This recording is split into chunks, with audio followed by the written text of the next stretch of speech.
Hello दोस्तों, स्वागत है आप सभी का हमारे YouTube channel e learning platform पर। अभी हम लोग देखेंगे त्रिकोणमिति का परिचय। कक्षा 10वीं का ये पहला वीडियो रहेगा जो कि अध्याय 8 से स्टार्ट कर रहा हूं मैं। अध्याय 8 से स्टार्ट इसलिए कर रहा हूं क्योंकि ये चीज क्या है, लोग आपके टीचर्स जो होते हैं वो लोग ये बोलते हैं, टीचर्स हुए, सीनियर्स हुए, बहुत सारे लोग आप लोगों से यही बोलते हैं कि आप जब नए नए आते हैं 10th क्लास में तो बोलते हैं 10th क्लास में त्रिकोणमिति जो है बहुत टफ है। तो ऐसा नहीं है, त्रिकोणमिति बहुत आसान चीज है। आपको पढ़ने के बाद में ऐसे लगेगा बहुत आसान चीज है, ठीक है। तो हम आज स्टार्ट करेंगे त्रिकोणमिति का परिचय। देखेंगे त्रिकोणमिति, ये देखिए आज से परिचय देखेंगे त्रिकोण प्लस त्रिकोणमिति, ठीक है। इसे लिखते हैं त्रिकोणमिति। ये देखिए, ये त्रिकोण, तीन एक कोण और मिति मतलब लिया गया है ज्यामिति से, ठीक है। तो ऐसा इसका मतलब ये हुआ कि तीन कोण वाली ज्यामिति। तीन कोण वाली ज्यामिति क्या होती है? हमने क्या देखा? तीन कोण वाली ज्यामिति, तीन कोण वाली ज्यामिति क्या होती है? एक त्रिभुज होती है इस प्रकार से। इसमें कितने कोण हैं? 1, 2 और 3, ठीक है। तो क्या है कि हमें क्या देखना है? त्रिकोणमिति जो कि तीन कोण वाली ज्यामिति है। तो इसका मतलब हमें इसके नाम से ही क्या समझ में आ रहा है कि यह जो इसका जो रिलेशन है, इसका जो रिलेशन है किससे है? त्रिभुज से। किससे रिलेटेड है? त्रिभुज से रिलेटेड है। कहीं ना कहीं इसका संबंध, इस त्रिकोणमिति का संबंध किससे है? त्रिभुज से है। तो किस प्रकार से ये त्रिभुज संबंधित है वो अब हम लोग देखेंगे, ठीक है। तो सबसे पहले हम लोग क्या करते हैं और बेसिक चलते हैं, क्या करते हैं कि त्रिभुज को समझते हैं। सबसे पहले त्रिभुज, ठीक है। हम त्रिभुज के बारे में क्या जानते हैं? तो सबसे पहला आता है हमारे सामने शब्द क्या? त्रिभुज। त्रिभुज देखिए, त्रिभुज, ठीक है। आज हम त्रिभुज देखेंगे। सबसे पहले त्रिभुज क्या होता है? त्रिभुज जो कि तीन भुजाओं से मिलकर बनता है, जिसके अंदर तीन कोण होते हैं, ठीक है। ये होता है एक त्रिभुज जो कि तीन भुजाओं से मिलकर बनता है। इसका नाम जैसे हम लग रहे ए, बी और सी, तो बोलेंगे हम त्रिभुज ए बी सी। इसको किस प्रकार से दिखाते हैं? ये ऐसा बनाते हैं हम त्रिभुज और लिखते हैं ए, बी और सी, ठीक है। थोड़ा जल्दी जल्दी देखेंगे अपन त्रिभुज को कैसा क्या होता है, क्योंकि ये त्रिभुज का नहीं है, ये त्रिकोणमिति हमें पढ़ना है। इस त्रिभुज का अध्याय थोड़ी ना है, ठीक है। तो थोड़ा हम समझ लेंगे होता क्या है त्रिभुज, ठीक। ये होता है त्रिभुज। अब देखते हैं त्रिभुज कैसा भी हो सकता है, ठीक है। त्रिभुज ऐसा भी हो सकता है, त्रिभुज ऐसा भी हो सकता है, त्रिभुज ऐसा भी हो सकता है, ठीक है। तीन भुजाएं, तीन कोण होने चाहिए, ठीक है। त्रिभुज कैसा भी हो सकता है। अब हम देखेंगे कि त्रिभुज ये अलग अलग प्रकार के होते हैं। तो प्रकार क्या होते हैं त्रिभुज के, ठीक है। तो त्रिभुज के प्रकार सबसे पहले देखेंगे। तो देखिए त्रिभुज के एक सबसे तीन प्रकार होते हैं। नंबर 1 समबाहु त्रिभुज, एक होता है समबाहु त्रिभुज, ठीक है। दूसरा होता है विषमबाहु त्रिभुज,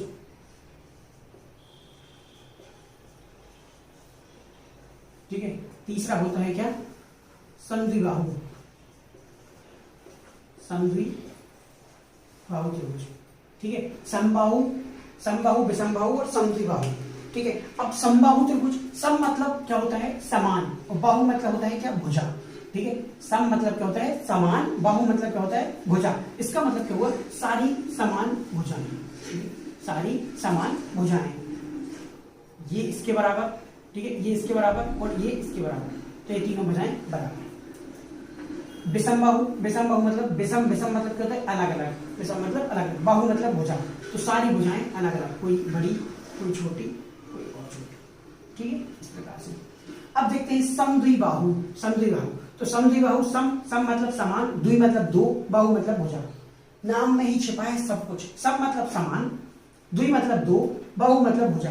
तो दो भुजा, दो समान भुजाएं, ठीक है। तो ये भुजा और ये भुजा, ये दोनों भुजाएं क्या है? समान हो गई, और ये क्या हो गई? अलग हो गई भुजा।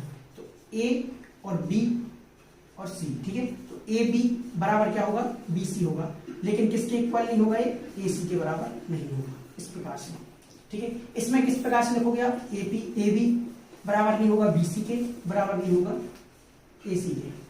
इसमें किस प्रकार लिखोगे? ए बी बराबर होगा बी सी के, बराबर होगा ए सी के, ठीक है। तो ये चीज है त्रिभुज में। अब ये किस प्रकार से हो गए? किस प्रकार से विभाजन हो गए त्रिभुजों का? ये किस प्रकार से, किसके बेसिस पे, किसके आधार पर हमने इनका विभाजन किया? किसके आधार पर? भुजाओं के आधार पर, देखिए इसकी भुजाली, इसकी भुजाली और इसकी भुजाली, भुजाओं के आधार पर, ये क्या था, इसका आधार क्या था, त्रिभुजों का विभाजन किसके, भुजाओं के आधार पर, भुजाओं के आधार पर। ठीक है, अब हम देखेंगे त्रिभुज का विभाजन किसके आधार पर, किसके आधार पर, अब देखेंगे हम कोणों के आधार पर। ठीक है,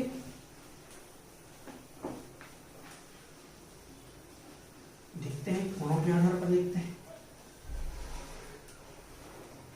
हाँ, एक होता है, इसमें क्या होता है, इस प्रकार से कोण के आधार पर। अब इसमें क्या होता है, ये अगर त्रिभुज इस प्रकार का है, कोई एक भी कोण, यदि क्या है, कोई एक भी कोण 90 डिग्री का होता है, यदि किसी त्रिभुज में कोई भी कोण 90 अंश का होता है, 90 डिग्री का होता है, ये आप समझते हो ना, ये वाला साइन जो रहता है ना, ये वाला ऐसा वाला साइन जो रहता है ना, ये क्या कहलाता है, लंब का कहलाता है, लंब का। और लंब मतलब क्या होता है, 90 डिग्री का कोण। ठीक है, तो क्या हो गया, 90 डिग्री का कोण हो गया। तो जब 90 डिग्री का कोण होता है, इसको क्या बोलते हैं, समकोण त्रिभुज, इसको बोलते हैं समकोण त्रिभुज। ठीक, आपको इतना पढ़ना है बस, ये चीज हमें बस यही पढ़ना है कि समकोण त्रिभुज क्या होता है। समकोण त्रिभुज, इसी समकोण त्रिभुज के आधार पर क्या होता है, त्रिकोणमिति आता है, बस और कुछ नहीं। समकोण त्रिभुज हमने पढ़ लिया, क्योंकि समकोण त्रिभुज से ही रिलेटेड क्या है, संबंध किसका है, त्रिकोणमिति का है बस। और कोई भी त्रिभुज त्रिकोणमिति में उपयोग नहीं होता है। जहां भी त्रिकोणमिति का नाम आए, आपको अपने आप समझ जाना है कि त्रिकोणमिति मतलब कि एक त्रिभुज, और त्रिभुज कौन सा त्रिभुज, समकोण त्रिभुज। ये चीज आपके दिमाग में सेट हो जानी चाहिए, त्रिकोणमिति मतलब कि समकोण त्रिभुज, बस बात खत्म। ठीक है, एक ना एक कोण उसका जो होगा वो क्या होगा, समकोण होगा। ठीक है, तो ये हो गया समकोण त्रिभुज। अब देखिए समकोण त्रिभुज में इन भुजाओं के कुछ नाम होते हैं, ये भुजा हुई, ये भुजा हुई और ये भुजा हुई। इन तीनों भुजाओं के क्या होते हैं, नाम होते हैं समकोण त्रिभुज में। इस जो नीचे जो भुजा होती है ना, ये इसको बोलते हैं आधार। देखिए आधार किसको बोलते हैं, जिसके ऊपर कोई चीज खड़ी होती है, कोई बिल्डिंग होती है, कोई बिल्डिंग का आधार होता है, बेस होता है, जिसको नींव बोलते हैं, तो ये होगा आधार।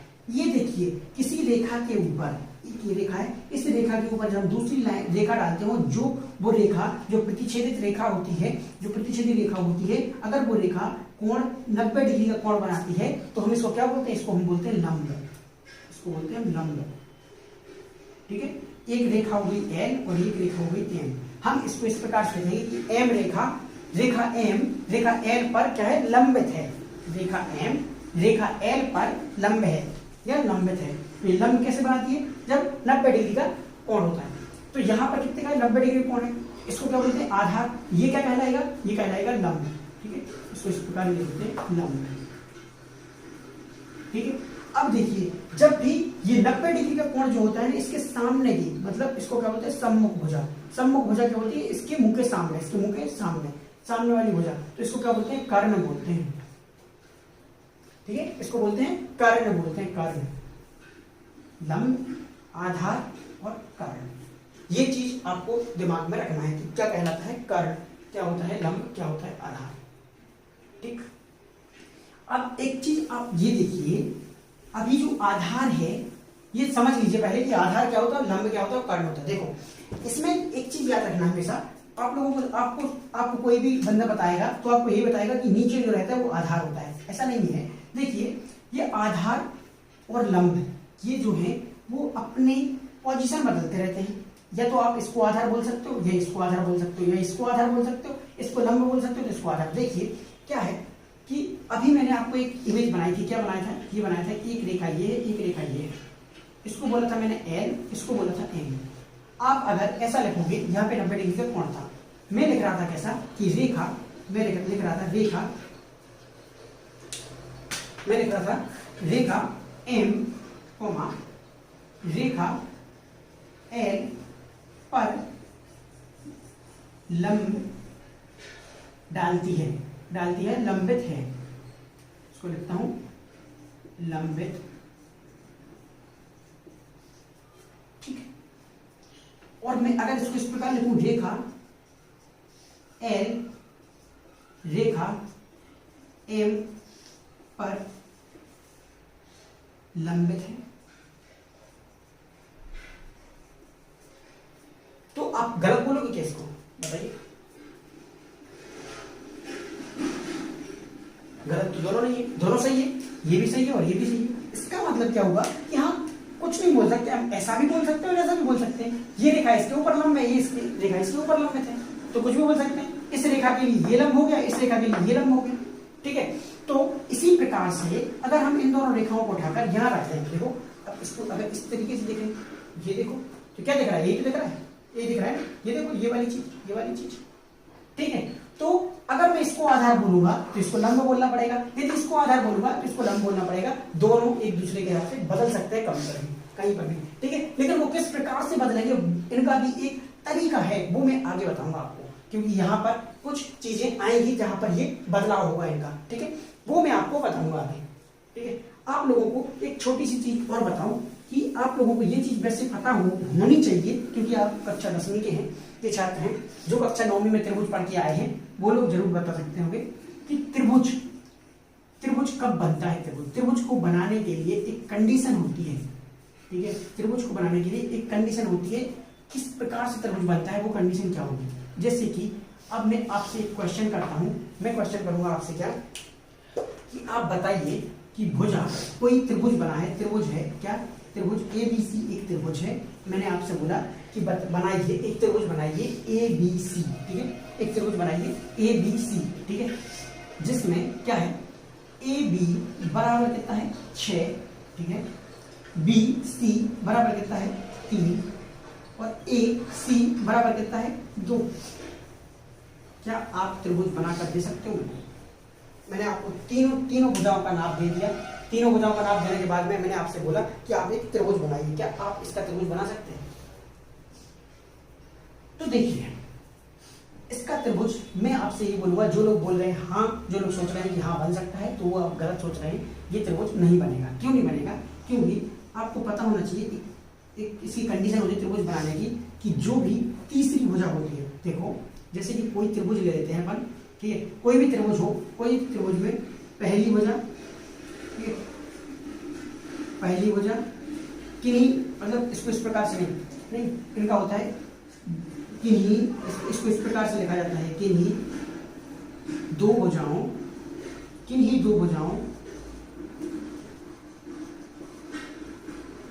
का योग। क्या होना चाहिए? यह तो बड़ा होना चाहिए, बराबर होना चाहिए किसके? तीसरी भुजा के, तीसरी भुजा से, समझ रहे ना? अब देखो इनमें कोई भी दो भुजाएं ले लो, कोई ले ली मैंने, क्या देखो कोई भुजा ले ली मैंने, क्या 6, तो 6 और 2 लिया तो 6 धन 2, ठीक है, बड़ा है किससे? 3 से। हाँ है भाई, सही है, 6 और 2 8 होगा, 8 बड़ा 3 से बड़ा, ठीक है, ये नहीं आएगा, ये बड़ा है, ठीक है भाई। अब क्या होगा? देखो दूसरा देखो 6 धन 3, ये क्या है? बड़ा है, हाँ बड़ा है भाई, ठीक है। एक और देखो 3 धन 2 बड़ा है 6 से, ये सही है, लेकिन ये क्या, ये 3 तो 5 बड़ा है 6 से? नहीं है। इसका मतलब क्या होगा? ये गलत है, ये गलत है, तो ये चीज क्या होगी? ये कंडीशन गलत होगी, ये कंडीशन गलत होगी, मतलब क्या है? त्रिभुज नहीं बनेगा। बस यही चीज बताने के मेरे को, ठीक है। तो ये क्या है? त्रिभुज, किस तरीके से त्रिभुज बन सकता है, त्रिभुज बनाने का की जो कंडीशन होती है, त्रिभुज बनने की जो कंडीशन होती है, वो मैं आपको बता रहा हूँ। आपको बनाना आता हो त्रिभुज या नहीं आता हो, वो मैं आपको अभी बताऊंगा किस प्रकार से त्रिभुज अब बनाएंगे। आप बना के जरूर देखिएगा। आपके पास में प्रकार होता है, मैं आपको बताऊंगा तरीका बनाने का। कोई एक भुजा ले लीजिए, 6 ले लीजिए, जैसे ए और बी। आप क्या करेंगे? अपना स्केल लेंगे, स्केल को इस प्रकार रखेंगे, उस स्केल पर 6 सेंटीमीटर की एक रेखा बनाएंगे। अब 6 सेंटीमीटर का रेखा नहीं रेखाखंड बनाएंगे, क्योंकि इसके 2 अंत्य बिंदु है ना भाई, देखो इसके 2 अंत्य बिंदु हैं, तो रेखाखंड के 2 अंत्य बिंदु होते हैं। अगर आपको रेखाखंड और किरण में नहीं अंतर पता, आप सबसे पहले 9वीं कक्षा का पहला वीडियो देखिए, आपको सारी चीजें पता पड़ जाएंगी, ठीक है। तो ये क्या है? रेखाखंड है, ये रेखाखंड है। अब इस रेखाखंड को आपने क्या किया? 6 सेंटीमीटर। अब आपको क्या करना है? BC, एक BC बनाना है 3 सेंटीमीटर।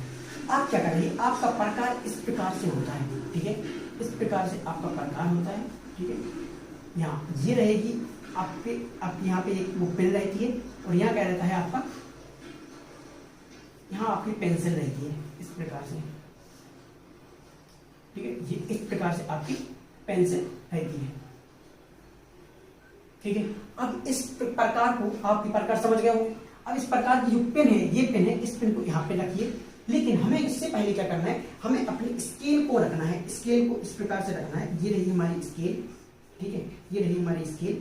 इस स्केल में क्या है, जो लिखा रहता है ना 1 2 3 4 5 6 7 8 इस प्रकार से जो कुछ, ठीक है। 1 centimetre, 2 centimetre, 3 centimetre, 4 centimetre, 5 centimetre, और ये 6 हो जाएगा, ये हो जाएगा 7, ये हो जाएगा 8, ये हो जाएगा 9 सेंटीमीटर इस प्रकार से, ठीक है।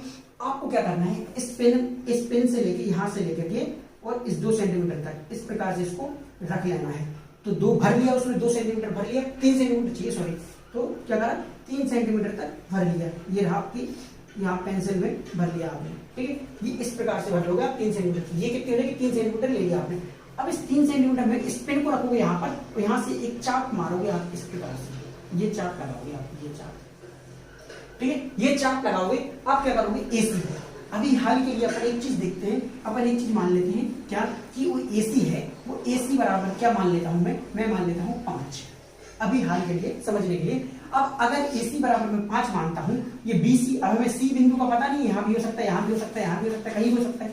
अब हमें क्या करना है, AC के लिए क्या करना है 5 सेंटीमीटर, तो यहाँ पे पेन रखना है, इसकी नोक को क्या रखना है, प्रकार की नोक को रखना है यहाँ, और क्या करना है 5 सेंटीमीटर। 5 सेंटीमीटर कहाँ है, यहाँ है, ये 5 सेंटीमीटर। तो इस प्रकार से ये भर जाएगी इसमें 5 सेंटीमीटर। अब ये 5 सेंटीमीटर जब इसमें भर गई, तो हमें क्या करना है, यहाँ पे रखना है, इस नोक को रखना है यहाँ पर, और एक कट मारना है। कहाँ, ऐसा चाप मारेंगे, ऐसा चाप मारेंगे तो कहाँ कट करिए, ये कट कर गया, ये कट कर जाएगा। जैसे ही दोनों चाप जहां कट कर जाएंगे, वहां उस बिंदु को नाम देंगे हम C, और इसको इस प्रकार बना देंगे, ये बना दिया।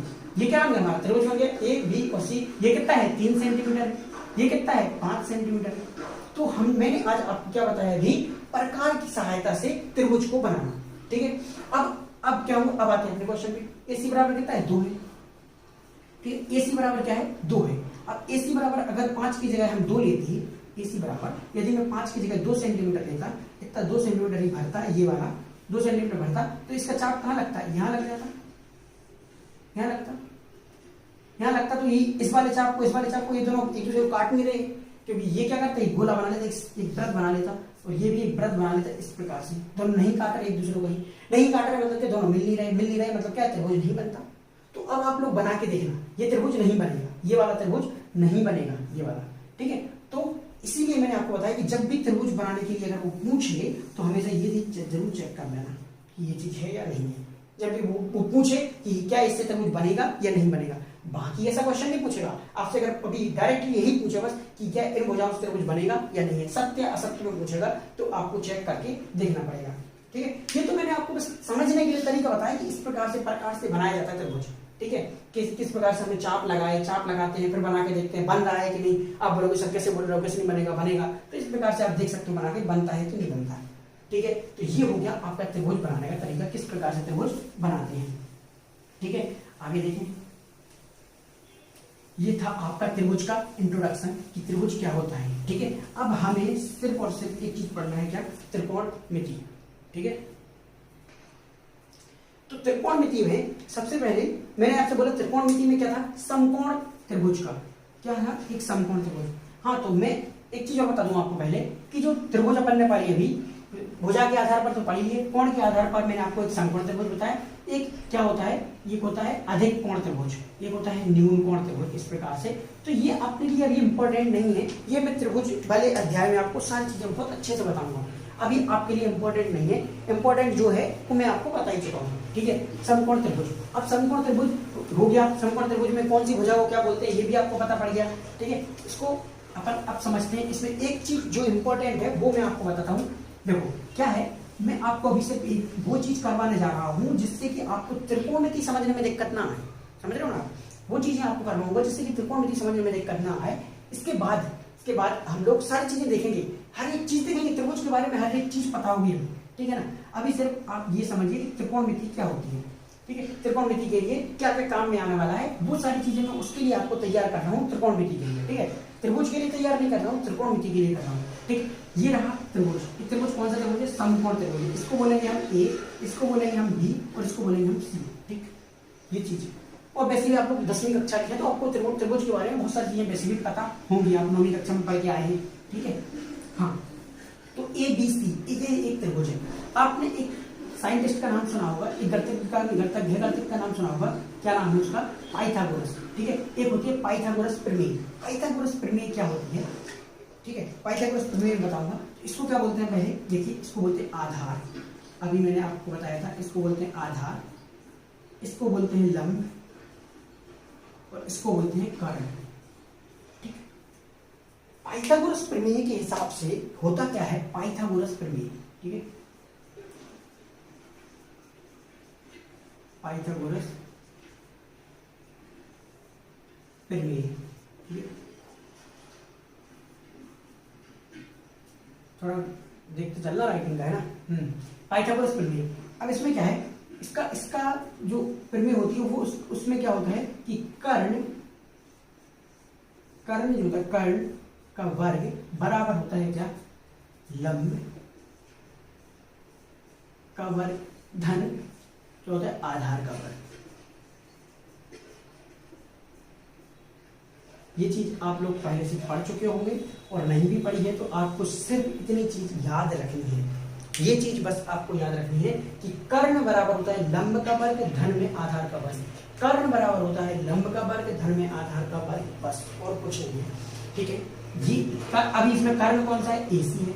एसी का वर्ग बराबर में क्या है? बीसी का वर्ग। देखो ए बी है इसमें लंब, तो ए बी का वर्ग, धन क्या है? बीसी, आधार क्या है? बीसी का वर्ग, तो ये हो गया बीसी का वर्ग। इस प्रकार से तो ये रही आपकी क्या? पाइथागोरस प्रमेय। इसका उदाहरण लेते हैं हम, एक एग्जांपल लेते हैं, उदाहरण ले लेते हैं। और ये देखिए, एक और इंपॉर्टेंट चीज बता दूं कि जो पाइथागोरस प्रमेय है, पाइथागोरस प्रमेय केवल समकोण त्रिभुज में ही लागू होती है। केवल समकोण त्रिभुज के लिए। ठीक, ये केवल समकोण त्रिभुज के लिए है,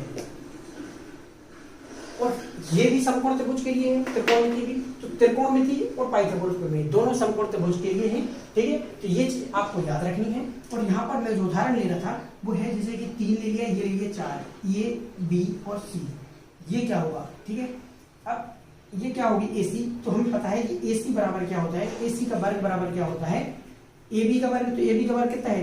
ए बी बराबर 3 का वर्ग धन में 4 का वर्ग। तो ए बी 3 का वर्ग कितना होता है? 9, धन में 4 का वर्ग कितना होता है? 16, 16 9 कितना होता है? 25, बराबर कितना हो जाएगा? एसी का वर्ग। दोनों साइड क्या वर्गमूल ले लिया, तो एसी का क्या हो जाएगा? वर्गमूल लेंगे तो एसी का वर्ग बराबर एसी का वर्गमूल लेंगे तो एसी बचेगा, और 25 का वर्गमूल लेंगे तो 25 का वर्गमूल कितना होता है? 5 होता है। तो ये आपका 5 आंसर हो जाएगा। एसी बराबर कितना आ गया? 5 आ गया। यही आपका आंसर है। इस प्रकार से करते हैं इसको, कोई बड़ी बात नहीं, कुछ भी कठिन नहीं है, आसान है।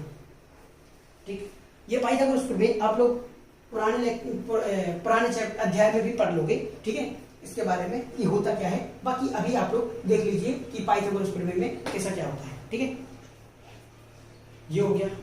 आगे देखिए, पाइथागोरस प्रमेय हो गई। त्रिभुज, मैंने आपको त्रिभुज के प्रकार बता ही दिए हैं। ठीक है, ये पाइथागोरस प्रमेय आप लोगों के लिए बहुत इंपॉर्टेंट है, त्रिकोणमिति के लिए ध्यान रखना, ये बहुत ही इंपॉर्टेंट है। अब देखते हैं, अब आते हैं हम त्रिकोणमिति पर। ठीक, त्रिकोणमिति। हाँ, एक और चीज बच रही है, धीरे धीरे मेरे को याद आता जा रहा है कुछ। ठीक है, ये एक और चीज आपको याद होनी चाहिए कि कोई भी त्रिभुज हो, त्रिभुज चाहे कोई भी हो, समकोण त्रिभुज हो, क्या पढ़ लिया अपने त्रिभुज? समबाहु त्रिभुज पहला, दूसरा है समद्विबाहु त्रिभुज, तीसरा है विषमबाहु त्रिभुज, चौथा है न्यूनकोण त्रिभुज, पांचवा है अधिक कोण त्रिभुज, छठवां है समकोण त्रिभुज। ठीक है, इतने 6 प्रकार के हमने त्रिभुज पढ़ लिए। अब इनमें से किसी भी प्रकार का त्रिभुज हो, सारे त्रिभुजों के कोणों का जो योग होगा 1, 2 और 3, इन तीनों कोणों का एंगल 1, कोण बी, कोण 2 और कोण धन कोण 3 बराबर 180 होता है।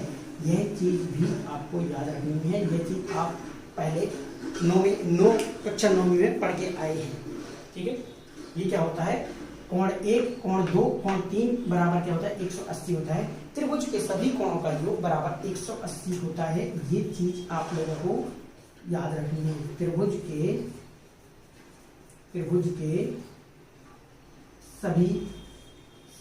के सभी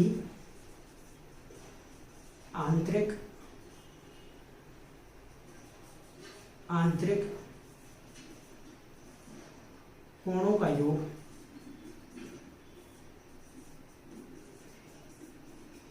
बराबर 180 होता है। ये चीज आपको इम्पोर्टेंट, ये चीज बहुत इंपॉर्टेंट है। ये चीज आपको ध्यान रखनी है कि त्रिभुज के सारे आंतरिक कोणों का योग कितना होता है 180 होता है।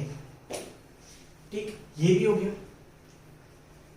और त्रिभुज से मैं वो चीजें बता रहा हूं जो आपको बहुत उपयोग में आने वाली है, किसमें, त्रिकोणमिति में। बस त्रिकोणमिति का इस बार स्टार्ट हो जाए फिर तो मजा ही मजा आएगा आपको। देखो ठीक है, अब देखिए क्या होता क्या है।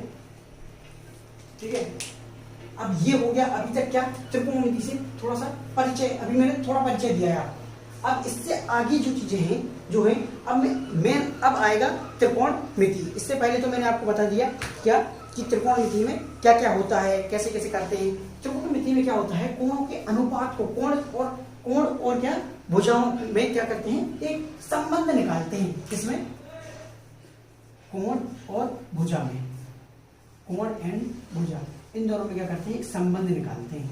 वही कहलाता है त्रिकोणमिति बस। और वो संबंध हम कब पढ़ेंगे, हम अगले लेक्चर में पढ़ेंगे।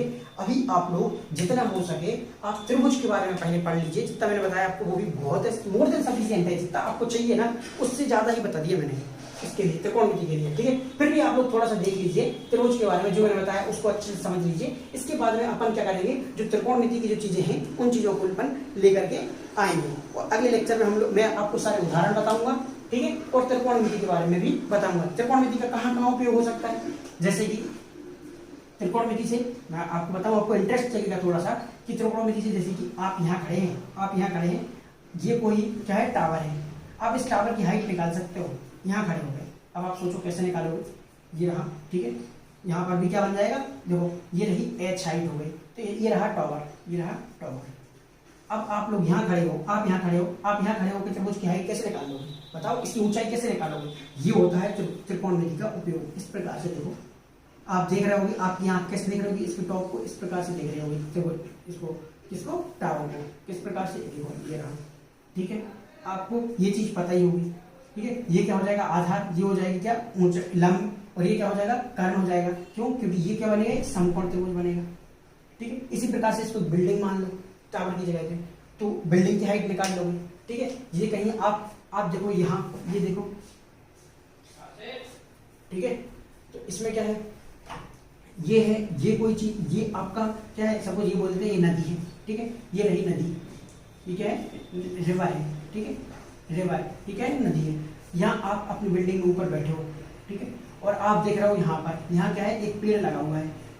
ठीक है, ये पेड़ लगा हुआ है, आप यहाँ से देख रहे हो, यहाँ से देखा आपने इसको, तो ये भी एक क्या बन गया, एक समकोण त्रिभुज बन गया। ये कैसे, क्योंकि यह क्या है, हम ये मानते हैं कि ये क्या है, 90 डिग्री का कोण है। ठीक, तो ये भी एक क्या बन गया, समकोण त्रिभुज बन गया। तो हम क्या बता सकते हैं कि ये रिवर जो है, ये जो नदी जो है, इसकी चौड़ाई कितनी है, ये भी हम लोग क्या करते हैं, त्रिकोणमिति से बता सकते हैं। ये होते हैं त्रिकोणमिति के उपयोग। ठीक है, तो ये चीजें हम क्या करेंगे, देखेंगे आगे लेक्चर में। देखेंगे त्रिकोणमिति में क्या क्या चीजें लाई जाती हैं, कैसे करते हैं, क्या नहीं करते हैं। ठीक है, तो ये चीजें हम अगले लेक्चर में देखेंगे। अभी तक के लिए इतना ही करते हैं। ठीक है, मैंने आपको त्रिभुज वगैरह के बारे में सब कुछ बता ही दिया है। ठीक है, इससे आगे आपके फिर इसके बाद में मैं आपको अनुपात बताऊंगा, कुछ अनुपात, त्रिकोणमिति अनुपात है कुछ, वो अनुपात बताऊंगा। और उसके बाद हम लोग क्या करेंगे, अपने लेक्चर में उदाहरण को देखेंगे। ठीक है, तब तक के लिए बाय बाय।